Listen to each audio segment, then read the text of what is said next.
आइए, अब तक जो आपने बच्चे के ब्रेन ऑर्गन डेवलपमेंट यानी बच्चे के ब्रेन के विकास के बारे में जो कुछ भी सीखा है उसे ठीक से समझते हैं। आप जान गए हैं कि बच्चे के ब्रेन का लगभग 70% विकास गर्भावस्था में ही हो जाता है। जी हां, जन्म लेने से भी पहले मां के पेट में ही बच्चे के ब्रेन का 70% विकास पूर्ण हो जाता है। आप समझ गए ना कि यह वही समय है, यही वो समय है जब मां से बच्चे को मिलने वाले डीएचए जैसे पोषक तत्व बच्चे के ब्रेन के विकास के लिए बहुत महत्वपूर्ण होते हैं। इसीलिए, जी हां, इसीलिए मां के पेट में पल रहे बच्चे के ब्रेन, जी हां, बच्चे के ब्रेन के सर्वोत्तम विकास के लिए गर्भावस्था के दौरान मां द्वारा लिया गया आहार बेहद महत्वपूर्ण होता है। आइए अब समझते हैं कि गर्भावस्था में मां द्वारा लिए गए आहार और शिशु के ब्रेन ऑर्गन डेवलपमेंट में कितना गहरा संबंध है। वैज्ञानिकों ने यह सिद्ध किया है कि गर्भावस्था में मां द्वारा लिया गया आहार और गर्भ में पल रहे शिशु के ब्रेन की संरचना में गहरा संबंध है। चूंकि मां के रक्त से ही गर्भ में पल रहे बच्चे को सारा पोषण मिलता है, इसलिए यह बहुत जरूरी है कि मां के आहार में बच्चे के ब्रेन ऑर्गन डेवलपमेंट के लिए जरूरी डीएचए जैसे सभी पोषक तत्व पर्याप्त मात्रा में होने चाहिए। और यह भी आप समझ लीजिए कि पोषक तत्वों की कमी का बच्चे के ब्रेन ऑर्गन डेवलपमेंट यानी ब्रेन के विकास पर जो दुष्प्रभाव पड़ता है वो अपरिवर्तनीय है, इरिवर्सिबल है और बाद में पलटाया नहीं जा सकता। अब ब्रेन ऑर्गन डेवलपमेंट के बारे में वैज्ञानिक क्या कहते हैं, आइए समझते हैं। वैज्ञानिकों के शोध से पता चला है कि गर्भ में पल रहे बच्चे के तेजी से विकसित हो रहे ब्रेन के विकास पर पोषक तत्वों की कमी का दुष्प्रभाव पड़ने की अत्यधिक संभावना होती है। यह दुष्प्रभाव, पोषक तत्वों की कमी का यह दुष्प्रभाव बाद में पोषण के पूरा करने पर भी पलटाया नहीं जा सकता। आइए एक बार फिर से पोषक तत्वों की बच्चे के ब्रेन के विकास व कार्यक्षमता पर पड़ने वाले दुष्प्रभाव को हम समझते हैं। बच्चे के ब्रेन के विकास व कार्यक्षमता पर दुष्प्रभाव ना सिर्फ किन्हीं पोषक तत्वों की कमी के दौरान पड़ता है, वरन कुछ समय बाद इन्हीं पोषक तत्वों की पर्याप्त आपूर्ति हो जाने के बाद भी यह दुष्प्रभाव ठीक नहीं होता, यह बना रहता है।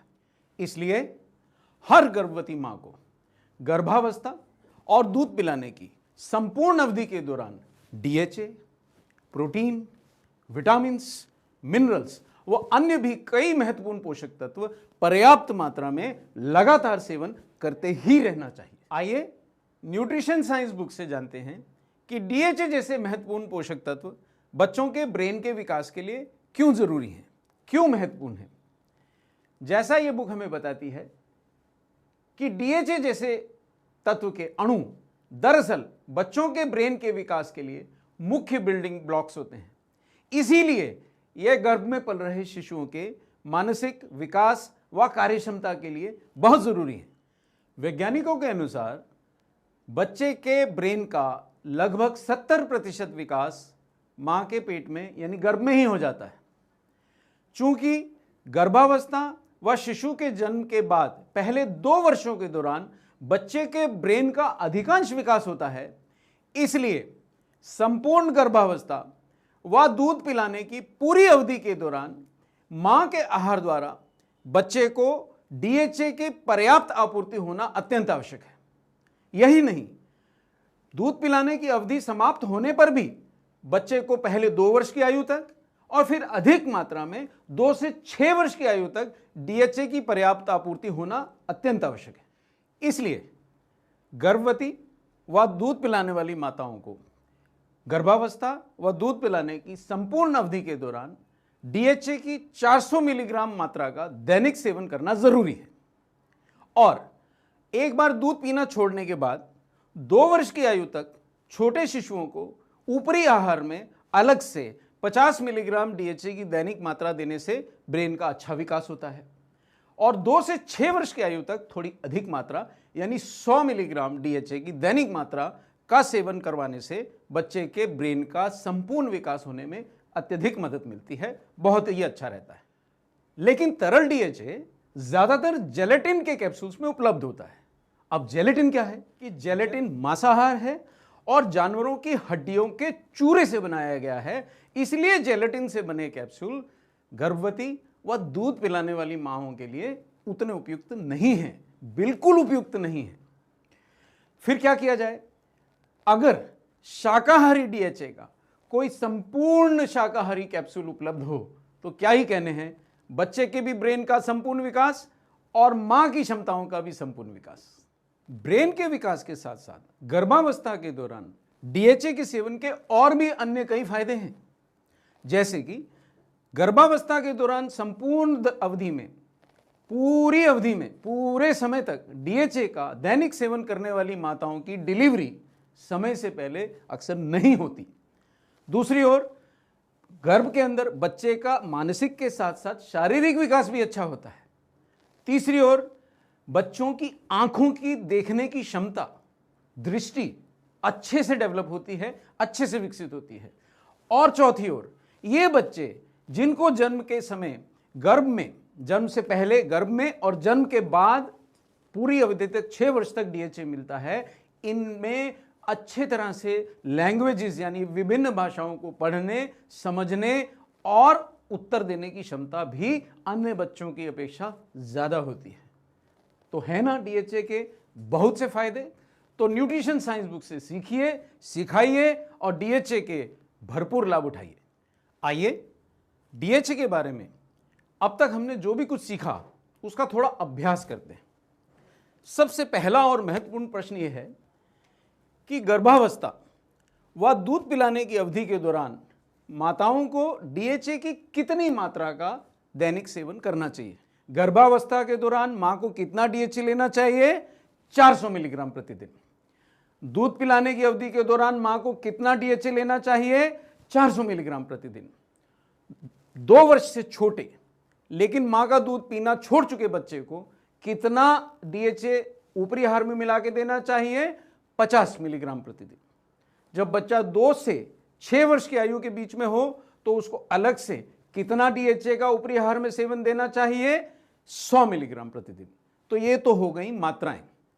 अब सवाल यह है कि क्या अगर इन अवधियों में डीएचए ना मिला और बच्चा बड़ा होने के बाद उसको डीएचए दिया गया तो क्या ब्रेन के विकास में वही फायदा मिलता है?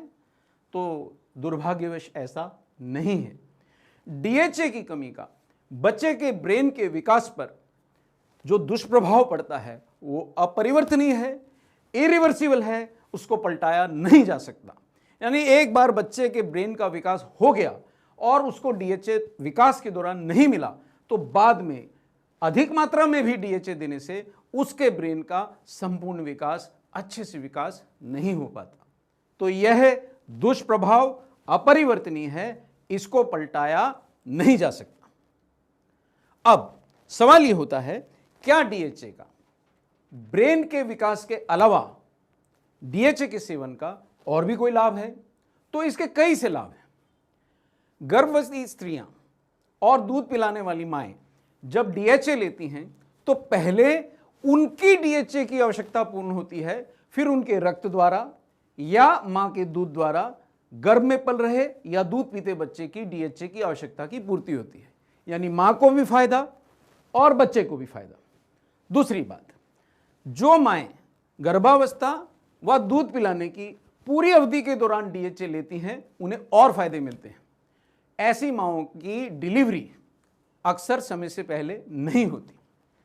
तीसरा फायदा, ऐसी माओं ने जिन्होंने गर्भावस्था की पूरी अवधि के दौरान व दूध पिलाने की पूरी अवधि के दौरान 400 मिलीग्राम दैनिक मात्रा में डीएचए का सेवन किया है, उनके बच्चों की आंखों का भी विकास बहुत अच्छे से होता है, उनके बच्चों की मानसिक दक्षता भी अच्छी रहती है, वो भाषाएं, विभिन्न भाषाएं समझने में और उनको आत्मसात करने में अन्य बच्चों के अपेक्षा बेहतर पाए गए। तो ये थे डीएचए के बहुत से फायदे। तो है ना, डीएचए मां के लिए, पेट में पल रहे बच्चे के लिए, मां का दूध पीते हुए बच्चे के लिए, दूध पीना छोड़ने पर 2 वर्ष तक की उम्र के बच्चे के लिए और 2 से 6 वर्ष की उम्र तक के इन सभी शिशुओं और माओं के लिए डीएचए है अमृत के समान। तो शाकाहारी डीएचए अगर शाकाहारी कैप्सूल में उपलब्ध हो तो सोने पे सुहागा है।